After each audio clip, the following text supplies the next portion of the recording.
Okay, so I wanted to do a video on this, and I will say this. I may or may not show photos of what I am talking about, and honestly, I'm a little late on it, but I figured I have to talk about it, so I'm going to. But I want to talk about it on a grand scale of things. So, and excuse the noise in the background, I am doing laundry. I had to take a nap and then still had to do laundry for work tomorrow, so while I'm doing that, I'm going to talk about this. Anyway, with the whole thing, the whole issue of Lauren Smithfield's, I tried to explain that there are consequences to people who live lives where they basically have said yes to things in their life that will make it hard to prosper, hard to live long, productive lives, and so forth. And so, to me, there are consequences to your choices in life, and the best thing a person can do is learn from someone else's mistakes so you don't have to fall into the same mistakes as that person. So, to me, people never really pay attention to a cause and effect situation. For example, in the case of Lauren Smithfield's, you have an addiction problem or you use some kind of substances and you may not be with us any longer, right? Because, you said yes to those type of substances, It's not always just a life and death situation, though, especially when it comes to substance abuse. You can also have situations where, for example, you're a dysfunctional mother. You're not around your children. You can't care for your children. You have financial trouble. Honestly, I'll be completely honest with you. If I was someone who ever said yes to any substance of any kind, I would most likely be facing homelessness. I would probably maybe even be facing prison or something of that nature. It's quite normal for people who are addicted to certain substances to have criminal records, to be facing homelessness, to be facing poverty, and things of that nature. And this goes on to another topic that I kind of feel like people don't pay attention to cause and effect situations. And like I said, I've seen situations where people talk about this. And it's like, well, did you really expect anything else when a person chooses poor? They make poor choices in regards to what, they put in their bodies. They chose substances that would make their life harder, basically, is what I'm trying to say. To me, I think that's a major problem with this country even. I know I'm not just talking about poverty in general or, situations like that. I'm talking about a specific situation, yes. And I just kind of covered two situations just now.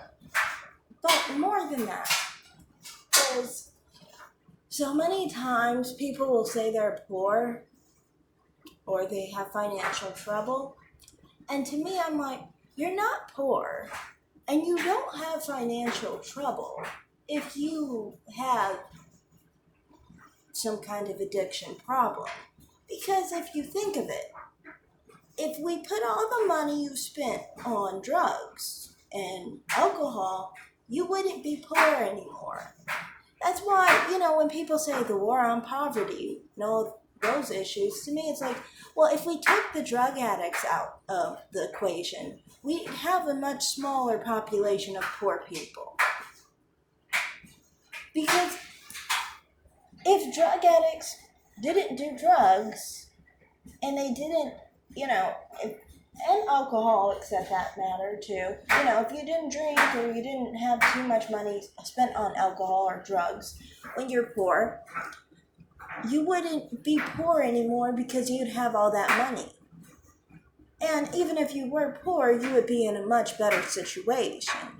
So that's why I never understood why people take sympathy on people who we know have done substances that some are not even legal, some are, they're still drugs, some are alcohol, and so forth.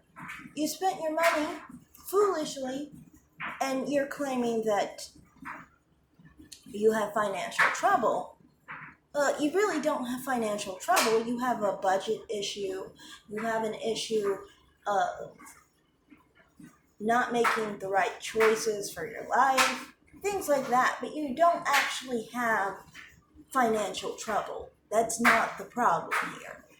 And it annoys me when people act like it's financial trouble when someone we know has an addiction issue, But that's just my perspective. I have a really weird perspective, I guess, on addiction and things of that nature because I live in Vegas. And because I live in Vegas, my time's running out. Wait one sec. I have to edit. Okay, sorry. Now I'm back. So, yeah, I live in Vegas, and so I see a lot of people who would claim they're poor or they're down on their luck, but they all admit to doing something. Either you do drugs or drink, you shouldn't. Or you smoke a cigarette. Even if I see someone smoking a cigarette who's saying they have financial trouble, to me it makes no sense. Because do you know how much a cigarette costs and how much they cost over a month? So, if anything, if you cut off just a smoking habit, you would not be in this current situation of financial trouble. To me, that's, I guess, why, to me, I just perceive it like, I don't really buy into when people say they have financial trouble if they have some substance addiction, whether it's tobacco, alcohol, or drugs. To me, it's like, that's unnecessary. That is luxury, and you still spent money on it. That lets me know that you don't have a financial problem. What you have is an addiction problem, and you can be addicted to several different types of things. You can be addicted to porn, you can be addicted to alcohol, drugs, obviously, you can be addicted to tobacco, So to me, I don't know, it's just like, I can't have any sympathy for people like that. Like, I live in Vegas, like I said, and I would see people at my old jobs where people didn't make a lot of money. Maybe it was like $10 an hour, $12 an hour in my early 20s. And I would see people saying they were struggling or whatever, but at the same time, they would talk about drinking, drugs, and so forth. And it's just like, okay, so how are you really struggling? You're not struggling. You're an addict. You're a junkie, basically. You're addicted to stuff, and you don't know how to budget. So that's just my perspective. I know it might be a harsh perspective, but you have to understand from my perspective as a person who financially I've always been, I guess, kind of poor, yeah, and I've always known that, if you slip up and you try and spend, money on addictions that you don't need in your life, then you're going to end up, where you're gonna end up really messed up. You're not gonna have a place to stay, or you won't have food on your table, or you won't have clothing. I don't know. You won't have stuff because you spent your money on something stupid that you should be spending on your actual savings, necessities. You could even, I would think, even for leisure would be better than spending it on an addiction. Because say you spend it on, for example, a vacation. You're not going to get addicted to vacations. It's not going to be an issue that later on in life, when you don't need a vacation, you're going to spend on a vacation and be on a vacation instead of paying your mortgage bill. You know what I mean? You're not going to do that because vacations don't make you addicted. This is what I mean about poor choices for the long run. If you made a poor choice like that, you're going to be addicted to tobacco, you're going to be addicted to drugs, you're going to be addicted to alcohol for the rest of your life. And so that's just all I'm saying there. It's just like I can't have sympathy for individuals who literally put themselves in the situation they put themselves in when it comes to financial trouble and addiction. Because it's like, it's not financial trouble, in my opinion, it's just an addiction problem, you know. And, there are plenty of ways people can go to rehab and things of that nature to get a handle of it. I personally think the best way to avoid it is just to say no, so then you don't have to have that monkey on your back. But yeah, that's all I have to say in this video.